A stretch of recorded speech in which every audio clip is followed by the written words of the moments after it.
بسم اللہ الرحمن الرحیم۔ پیارے بھائیوں، دوستوں، بزرگوں، السلام علیکم۔ ابھی آپ کو طائف کے سفر کا قصہ سناؤں گا۔ مختصر قصہ ہے حضور نبی کریم صلی اللہ علیہ وسلم کا دین کی خاطر سختیوں کا مقابلہ کرنا، مشکلات کا مقابلہ کرنا اور تکلیف کے اوپر چلنا، یہ ہمارے اللہ کے نبی کا کام تھا۔ آپ 9 سال آپ نے دعوت و تبلیغ کا کام کیا مکہ مکرمہ میں جب آپ کو نبوت ملی۔ اس کے بعد آپ لوگوں کی اصلاح کرتے رہے۔ اس کے بعد آپ کے دل میں خیال آیا کہ قبیلہ طائف میں ایک بہت بڑا قبیلہ ہے، اگر وہ مسلمان ہو جائے تو ساتھ مسلمانوں کی تعداد بڑھ جائے گی، کیونکہ وہ قبیلہ بہت بڑا تھا۔ آپ اس خیال سے تشریف لے گئے طائف میں۔ 6.5 میل کا سفر تھا، آپ نے پیدل طے کیا۔ جب وہاں پہنچے تو پہنچنے کے بعد آپ ان سرداروں سے ملے جو قبیلے کے سردار تھے۔ بڑے سردار سے بات ہوئی تو بڑے سردار نے اللہ کے ساتھ بے رخی، اللہ کے نبی کے ساتھ بہت بے رخی سے بات کی اور کہا کہ اللہ کو تیرے سوا کوئی نبی ملتا ہی نہیں تھا۔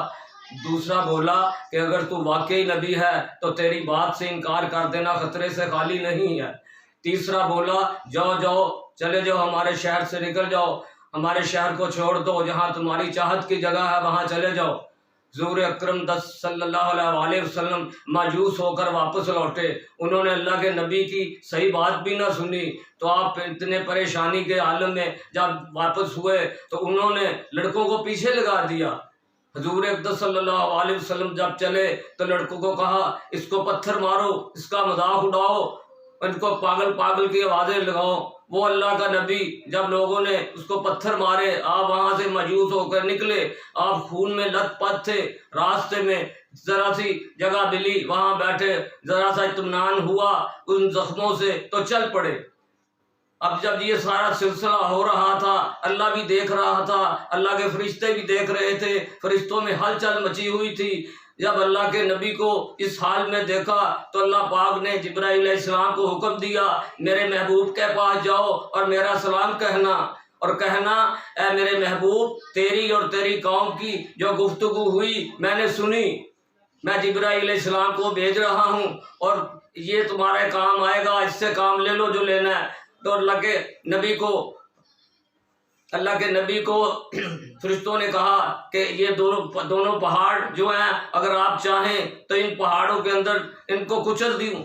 تو اللہ کے نبی نے کہا نہیں، میں اللہ سے یہ امید رکھتا ہوں کہ اللہ یہ ایمان نہیں لائے لیکن ان کی اولادوں میں سے ایمان لے کے آئے گے۔ پیارے بھائیوں، دوستوں، بزرگوں، اللہ کے نبی پر ایسی مصیبتیں ٹوٹی۔ یہ دین کے پھیلانے کے لیے آپ پوری کے پورے ملکوں کے اندر دین پھیلا ہوا ہے، ہر ملک میں لا الہ الا اللہ محمد رسول اللہ صلی اللہ علیہ وسلم پڑھا جا رہا ہے۔ یہ اللہ کے نبی کی دین کی محنت تھی، اللہ کے نبی کے خون نکلا۔ یہ محنت اللہ چاہتے ہیں کہ جیسے میرے پیارے نبی نے محنت کی اس دین کو پھیلانے میں، آپ بھی ایسی محنت کریں گے تو دین پوری دنیا میں پھیلے گا۔ پیارے بھائیوں، دوستوں، بزرگوں، یہ نبیوں کا کام اور اللہ پاک ہم سے لے رہا ہے۔ اس سے بڑی خوش قسمتی کیا ہو سکتی ہے کہ ہم نبی والا کام کر رہے ہیں اور نبی کے کام کو مانیں۔ اللہ کا حکم اور نبی کے طریقے پہ جو چلے گا اللہ اسے کامیاب کر دے گا، اللہ اس کی دنیا بھی بنا دے گا اور آخرت بھی بنا دے گا۔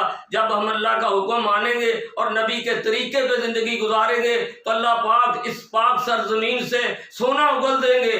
کیوں کہ ہم نے اللہ کا حکم چھوڑا ہوا ہے، نبی کے طریقے کو چھوڑا ہوا ہے، تو آج ہمارے ملک کے یہ حالات ہے۔ ہر بندہ مرد عورت اللہ سے معافی مانگے اور اللہ کے نبی کے کام والا بنے۔ پیارے بھائیوں، دوستوں، بزرگوں، میں اجازت چاہتا ہوں۔ خدا حافظ۔ Please subscribe my channel.